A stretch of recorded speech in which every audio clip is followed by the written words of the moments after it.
কোনো এগুলি ইস্যু ছিল না, এদের ইস্যু তো ছিল স্বাধীন ত্রিপুরা। কাজেই এডিসির এম্পাওয়ারমেন্ট, এডিসি এলাকার উন্নয়ন, ত্রিপুরাজ্যের এই ট্রাইবাল জনগণের ভাষা সংস্কৃতির উন্নয়ন, এগুলো তাদের কাছে ইস্যু ছিল না কখনো। ইস্যু ছিল একমাত্র তৎকালীন সরকারকে ক্ষমতা থেকে হটিয়ে দেওয়া।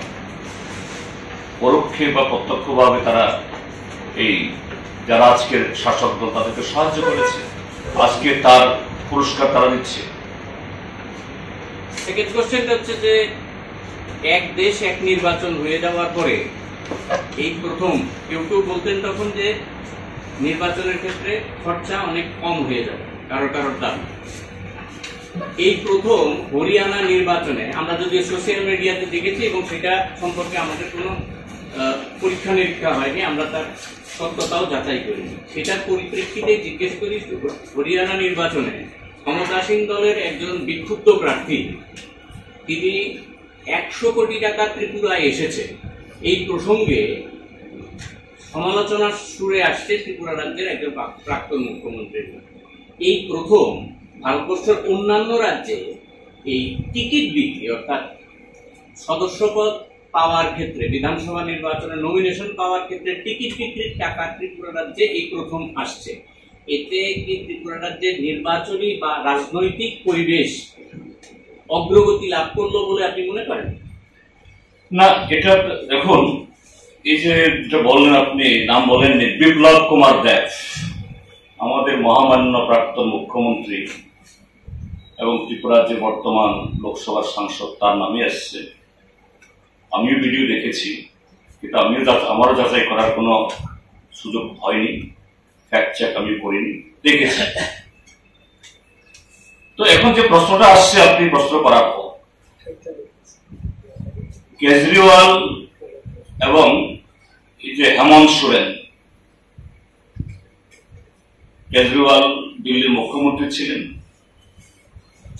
হেমন্ত সোরেন তিনি ঝাড়খণ্ডের মুখ্যমন্ত্রী, এখন আবার নতুন হয়েছেন। আবার তাদের বিরুদ্ধেও এইরকম ভাবে অভিযোগ তুলেছে, প্রমাণ ইত্যাদি দিতে পারেনি, করতে পারেনি, এখনো না। সেই অভিযোগের ভিত্তিতে কেজরিওয়ালকে জেলে ঢোকানো হয়েছে, হেমন্ত সোরেনকেও জেলে ঢোকানো হয়েছে। তার বিরুদ্ধে ইডি, সিবিআই, ইনকাম ট্যাক্স লেগেছে। আপনার এই বক্তব্যের প্রেক্ষিতে আমার বক্তব্য থাকবে, হ্যাঁ, বিপ্লব কুমার দেব 100 কোটি টাকা পেয়ে গেছে, তার কোথাও দিতে হয়েছে, আমি এই কথা বলবো না, এটা আমার বলার ইয়ে নেই। কিন্তু এটা গুরুতর অভিযোগ, বিপ্লব দেবের বিরুদ্ধে কেন ইডি, সিবিআই, ইনকাম ট্যাক্স লাগবে?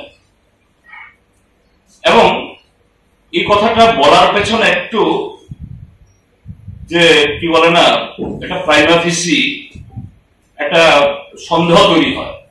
এই যে কদিন আগে যোগী আদিত্যনাথ এসেছিলেন একটা মন্দির উদ্বোধন করার জন্য, সেই কর্মসূচিতে এই বিপ্লব বাবু দিল্লি থেকে এসছেন। আমি শুনেছি, আমি জানি না কতটুকু ঠিক, আমাকে আরেকজন বলেছেন যে শুধু যোগী আদিত্যনাথ চার্টার ফ্লাইটে আসেন, বিপ্লব কুমার দেব নাকি ওই প্রোগ্রাম আসার জন্য একটা এরকম চার্টার ফ্লাইট এসছে। দিল্লি থেকে তো মানে আসার জন্য ওই দিন আমিও এসছি দিল্লি থেকে, এই যে এয়ার ইন্ডিয়া এক্সপ্রেস হয়ে ভায়া গুয়াহাটি, কিন্তু ওই প্রোগ্রামে আসতে চান বিপ্লব বাবু, ওই ফ্লাইটে আসতে পারতেন বা আগের দিন আসতে পারতেন, কিন্তু কি। এবং দেখলাম সেই বরকাঠালের প্রোগ্রাম বিপ্লব বাবুকে বক্তৃতা করতে দেওয়া হয়নি, কিন্তু চার্টার ফ্লাইটে আসলেন। তাইলে এটার সাথে কোনো না কোনো একটা সম্পর্ক বোধহয় একটা মনে হচ্ছে, বা ওরে বাবা এত টাকা পাচ্ছে করতে।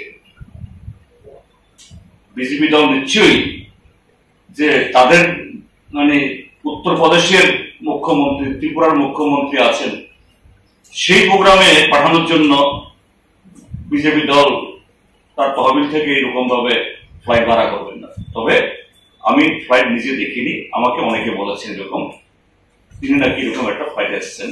এটা আপনারা ভালো জানেন, এটা ঘটনা ঠিক হয়।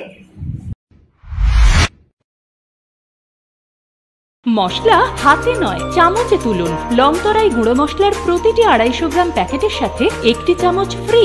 লংতরাই গুঁড়ো মশলা, রান্নায় তোমাকে চাই।